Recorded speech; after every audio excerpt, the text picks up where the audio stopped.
We now move to First Minister's questions. Question number 1, Johann Lamont. Thank you very much, Presiding Officer. To ask the First Minister what engagements he has planned for the rest of the day. Well, First today Minister? we've launched the fantastic news that Lanarkshire Life Sciences Facility, Biocity Scotland, together with Scottish University's Life Science Alliance and the University of Dundee, have won a £100 million drug discovery contract. It means immediately 40 highly skilled jobs in Newhouse, with the promise of many more developments to come. It puts Scotland at the very centre of European drug discovery, and I know it will be welcomed by the whole Chamber. Johann Lamont. Indeed. Yesterday morning, the First Minister visited technology company Clyde Space in Glasgow, where he said, "This is one small satellite for Clyde and a giant leap for their extraterrestrial export business." In the afternoon, his backbenchers applauded a £24 million cut in college budgets. Does the First Minister feel he and his party are in touch with real Scots? First Minister. Yes. Johann Lamont. Scotland needs jobs. Last year, the Scottish Government said they would spend £353 million on shovel-ready capital projects. In reality, they spent just £20 million. Of the £119 million they said they would spend on new schools, they have spent nothing, not one coin. On Monday, however, the Deputy First Minister said that within 15 months of the referendum, we could be like Namibia or Togo. Does the First Minister feel he is in touch with the real priorities of Scots? First Minister. The capital budget, the direct capital budget, the one that you fund shovel-ready projects from on, has been cut by 26% by the Westminster Government. The Westminster Government's defence of that was it was better than the 35%, which was the projected cut of Alistair Darling, the man who wanted to implement cuts which were, quote, deeper and tougher than those of Margaret Thatcher. The great advantage of direct capital spending by government is it can be spent on shovel-ready projects and it can be spent quickly. The fact that Johann Lamont doesn't know the difference between direct government spending and the non-profit distribution trust is a signal feature of the Labour Party's inability to understand the basics of public finance. NPD funding is project-based. You have to build a project and you have to gather in the finance. The great virtue of NPD is that it's a lot cheaper than PFI. The reason we introduced the NPD programme is because we didn't want ever again to see the Scottish people play out billions of pounds over the next 30 years in private finance initiative projects which will result in payments of many, many times their capital value. And the fact that even the Conservative Party now admits that PFI was a ghastly mistake exposes the Better Together campaign as two right-wing parties competing for which one could be the more extreme. Johann Lamont. Order. Even I, in my least charitable moments, did not imagine that the First Minister planned not to spend any money in the NPD programme on schools. But it's not that I don't understand the project. It is that the First Minister said we'll spend £119 million and he's not spent one coin, and those jobs have not come. The complacency is astonishing, so I'm going to ask the First Minister to come back with us to the real world. For this morning, we spoke to Anne Fisher, who is a 50-year-old mother of 3. She has cancer. She lives in Greenock. If she lived in England, she would be receiving drugs which could prolong her life. Because she lives in Scotland, she doesn't get that treatment.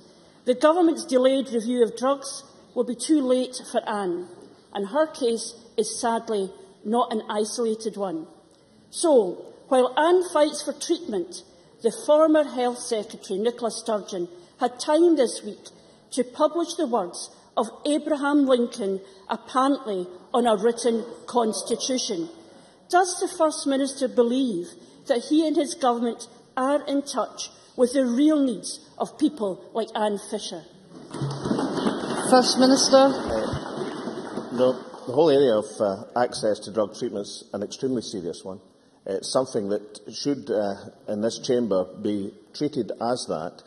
The Labour Party will remember that they agreed with us in not going down the road of a cancer drugs fund, agreed with many of the cancer charities on that aspect. They also welcomed the introduction recently of the Rare Conditions Medicine Fund by the Health Secretary.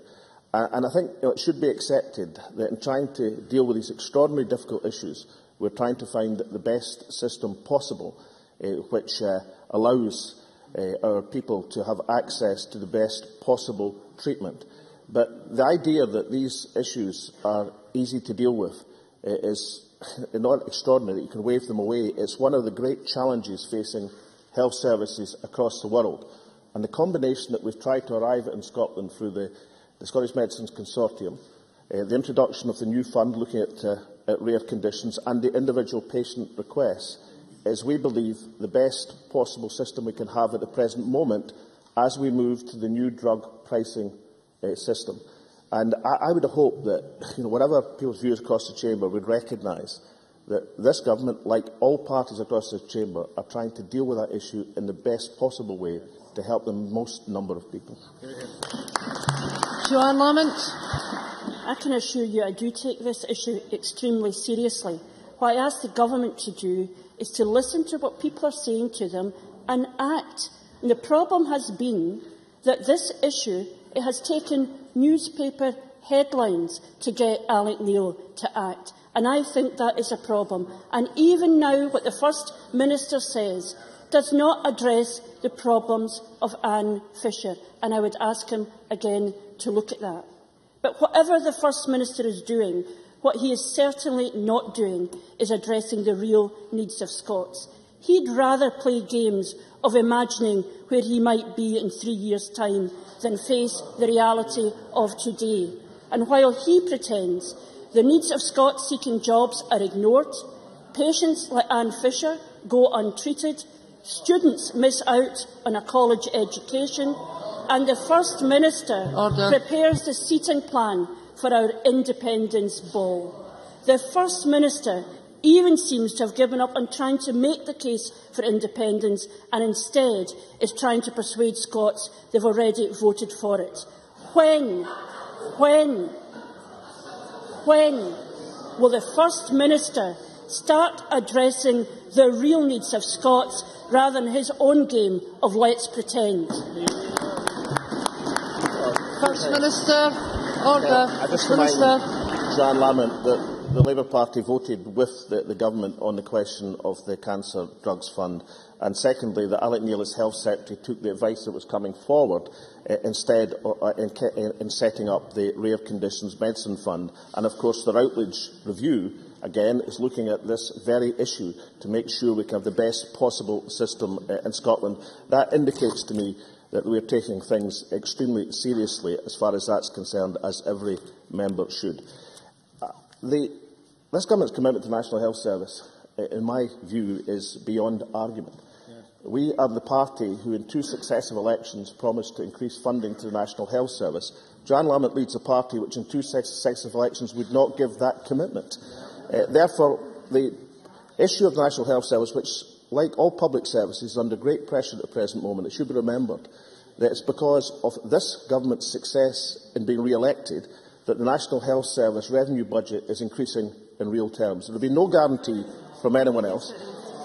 The difficulty of the Labour Party in making political points about the National Health Service was well exemplified only yesterday by the extraordinary and dreadful revelations about Mid Staffordshire Hospital Foundation Trust.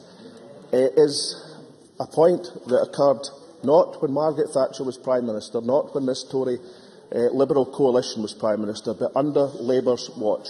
Yeah. And what happened, according to page 19 of the report, was that management thinking during the period under review was dominated by financial pressures and achieving foundation trust status to the detriment of quality of care.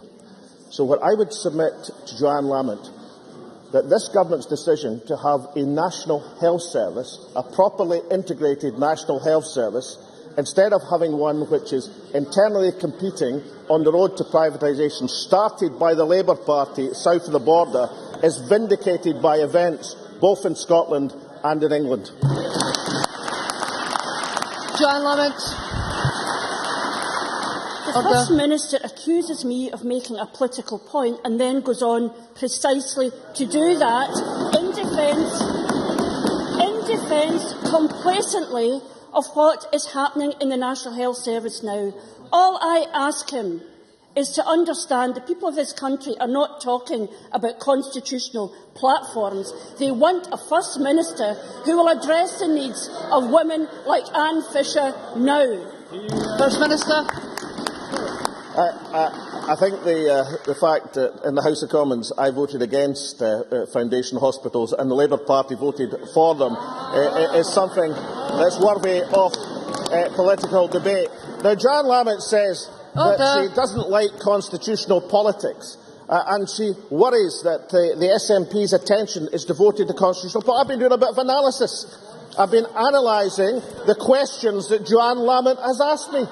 What is the number one subject that Johann Lamont asked me about at First Minister Square? Is it the economy? Is it the health service? Is it education? No, it's Scottish independence. So the woman who accuses this government of being obsessed by independence comes along here and invariably asks about Scottish independence.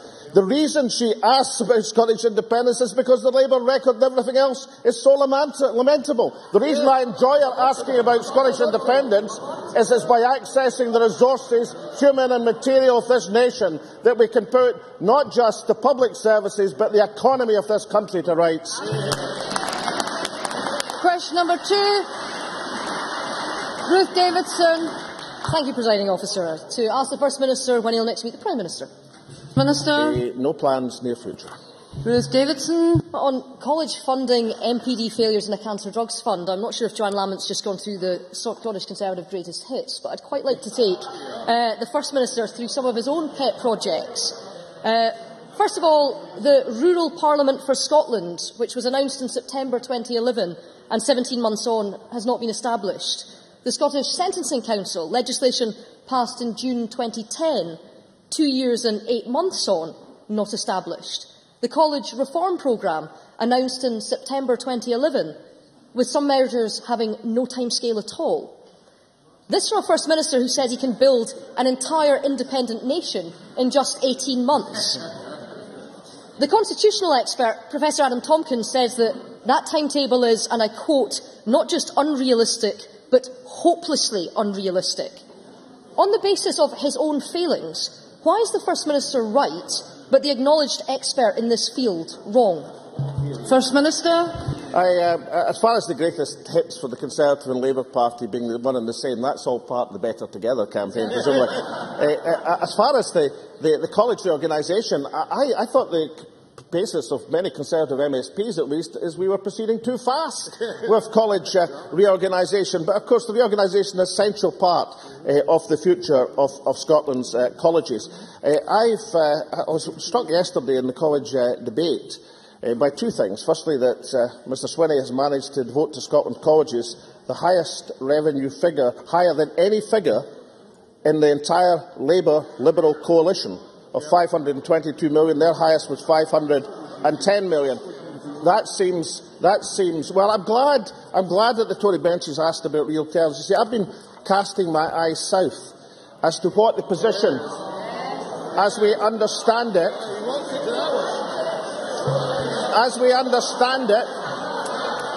in England is in terms of the college funding position, and it appears that the cut that is coming is not 4%, but it's nearer 20% in terms of the comparable budget. And given that Scotland's finances, as the Conservative Party know and have drawn a line in the sand, are directly dependent on Barnett consequentials, Isn't it a triumph that we've managed to avoid the near 20% cut in college funding that their colleagues are inflicting with Liberal Democrat support south of the border? And in terms of the timetable on independence, if 30 countries across the world managed to progress to independence from the referendum to independence quicker than that timetable, then I really do think the Conservative Party should ask themselves, why on earth shouldn't Scotland manage to do that as well? The reality is that whatever timetable the SNP laid out, however many international examples, the Conservative Party, mired in their negativity, would also always say, no, you can't. Well, yes, we can. Ruth Davidson. Order. Order, Ms Davidson. Despite the bulging-eyed bluster, the only thing that happened yesterday was that Mr Swinney cut college funding by more than £24 million while his backbenchers clapped and cheered while he was doing it. Presiding Officer, quite apart from a welfare state, a Scottish Treasury, a Scottish Supreme Court, let's focus on just one body that this First Minister needs to establish in that 18-month time frame, the Armed Forces, because the defence of the realm is the first responsibility of any government. There are... Order. Order. We will hear Ms Davidson. Mr Stevenson. Mr Stevenson. Enough. Ms Davidson. There are 65,000 MOD civil servants supporting the UK military right now. But the Scottish Conservatives have learned that the number of people the Scottish Government has planning for a Scottish Defence Force is just 7. That's 7 people who are not only facing an impossible task, but who were better deployed delivering the public services for which this Parliament is responsible. In fact, defence is just one of 16 areas where officials are being diverted from their devolved duties to work on the First Minister's separatist obsession. So it is no wonder, just settle down, please. It is no wonder that this First Minister can't create a rural parliament or a Scottish sentencing council or the college merger programme getting through in time. So will the First Minister admit that he's failing to run a devolved nation, never mind planning a new one? First Minister. I was waiting for the climax. But, can I just restate again? Because if the average time period for the 30 countries that were listed is 15 months, and I find it very difficult to understand why Scotland and the UK as developed democracies couldn't achieve a similar or actually slightly greater time period. That seems an entirely reasonable point. Actually, for the 4 European countries in that list, the average time period seems to be 4 months. So I would think that being in that position is pretty well established by international comparisons. Can I turn to, I don't know if the defence industry and the troops, the ones who have been made compulsory redundant, the ones who are fighting for the country and then are being handed a P45 by this Tory Liberal government, I don't actually think that's the Conservative Party's strongest suit at the present moment. And I thought the complaint of the Conservative Party was there was too many people in the Scottish Government planning for independence. Now we seem to be suggesting there's too few. And all these thousands of folk in the Ministry of Defence that Ruth Davidson quotes in aid, these are the thousands of planners, the ones who planned to have aircraft carriers and then forgot to have the aircraft to put on them. Are these really the sort of examples that Ruth Davidson...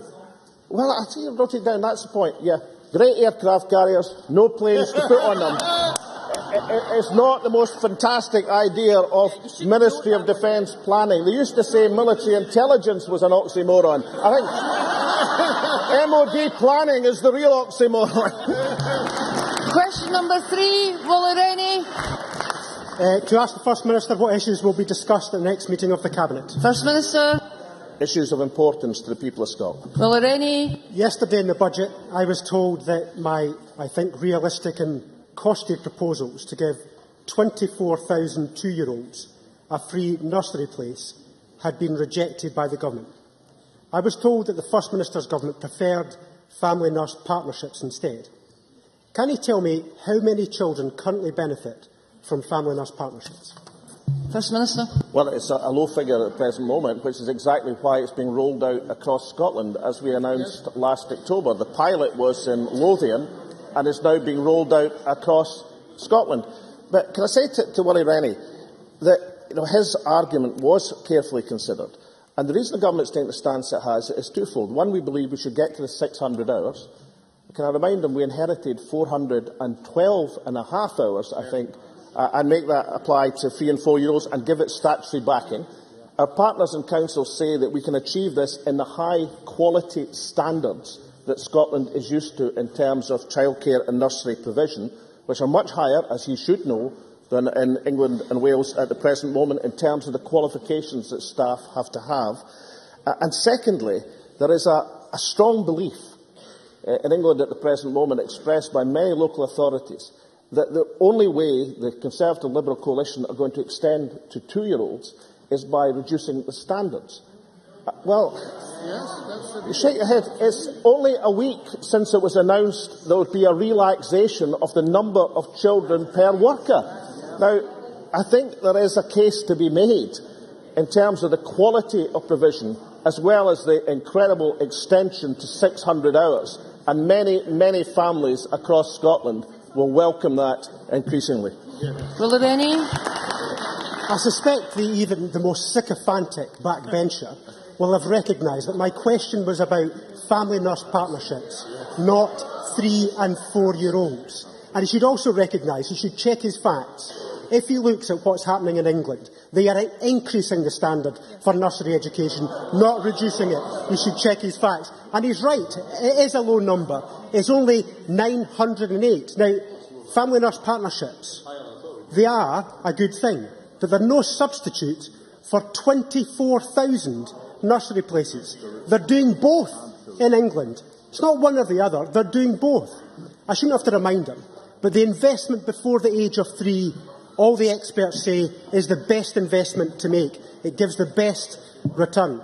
So if he's not going to use his budget to make this change, how is he going to close the gap between the 900 people that he wants to help and the 24,000 people that could benefit under my plans?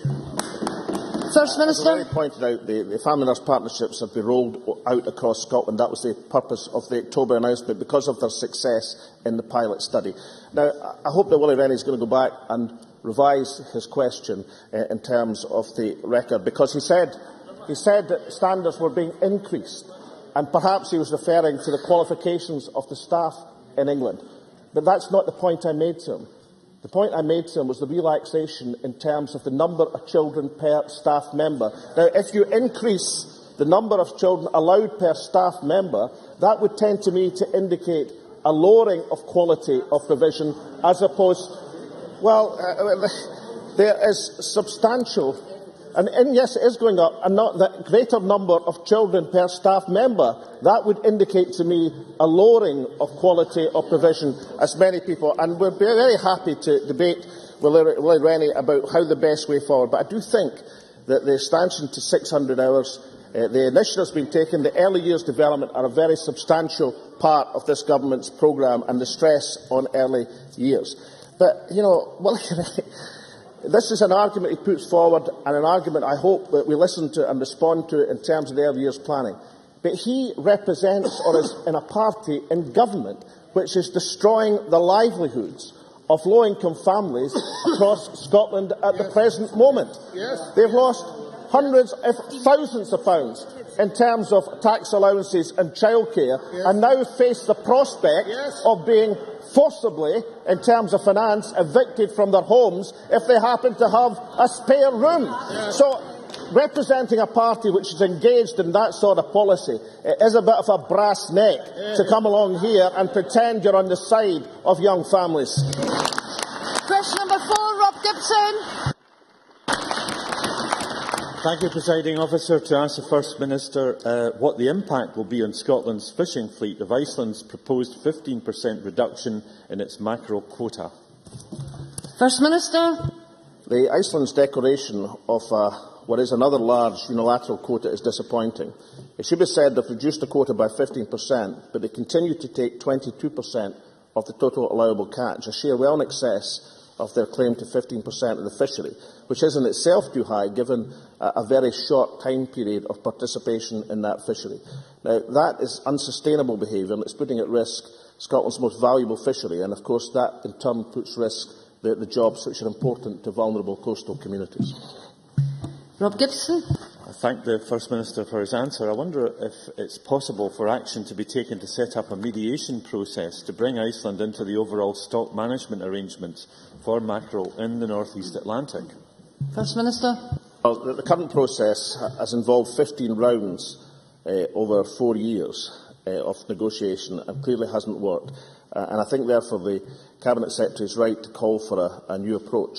And that's why Richard Lochhead has put forward the idea of an international mediator, an independent, respected person who can help bring the parties together and facilitate an agreement.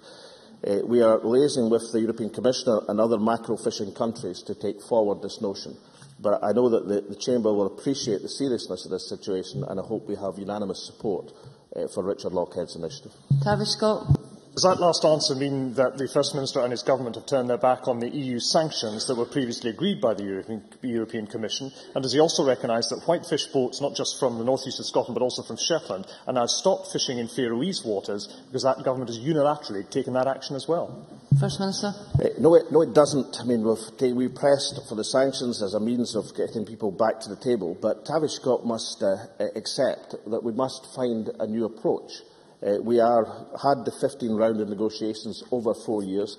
Neither the fishermen that he currently represents or the ones that I used to represent are in any doubt that this situation cannot be allowed to drag on. So we've supported strongly the enforcement of sanctions, in which the European Union has been dragging its feet. But we also support a new initiative to try and bring the parties back to the table. And the idea of international mediation, I think, is a new idea in the context, and I think is going to get a broad welcome from the people who realise how important it is for us to make a breakthrough now. Question number 5, Lewis MacDonald. To ask the First Minister who will administer any fund established from the proceeds of a victim surcharge on offenders. First Minister. Well, it's a very important proposal in the Victim and Witnesses Scotland Bill, which was published today. It will help raise funds to be used in supporting those affected by crime. Now, the detail will be set through subordinate legislation, but our first choice as an administrator of the Victim Surcharge Fund is Victim Support Scotland, working in collaboration with other national victim support organisations. Lewis MacDonald. I thank the First Minister, and of course a Victims Fund is a splendid idea to be welcomed. The issue, of course, as ever, is how it is to be implemented. Has the First Minister read the Government's policy memorandum published today as part of the bill, which says that the Scottish Court Service expects fully 1/3 of court fines to remain unpaid 12 months after they've been imposed? Over half of fiscal fines imposed in the last 3 years are not yet paid in full. How will the victim surcharge be any different? First Minister. Well, let me welcome for this initiative, and the member is absolutely right. This is exactly why we have legislation, we have proposals so as to be discussed in Parliament and get to the best possible position in securing the success of the Victim Support Fund. But now that we've agreed on the principle, perhaps Lewis MacDonald and Kenny McCaskill can also agree on the practicality.